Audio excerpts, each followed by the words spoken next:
بسم اللہ الرحمن الرحیم۔ السلام علیکم ورحمۃ اللہ وبرکاتہ۔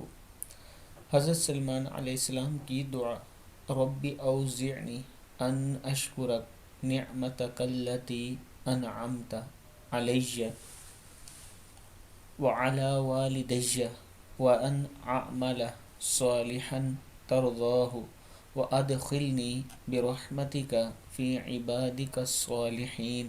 صدق اللہ العظیم۔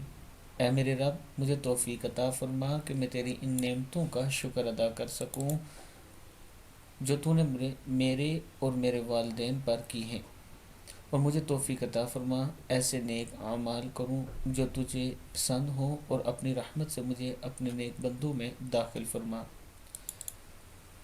یہ قرآن آیات اگر آپ نماز میں پڑھتے ہیں، یعنی اتحیات کے بعد درود شریف کے بعد پڑھتے ہیں، تو پھر اللہم اس کے شروع میں لگا دیا کریں، اللہم ربی اوزعنی سے شروع کیا کریں۔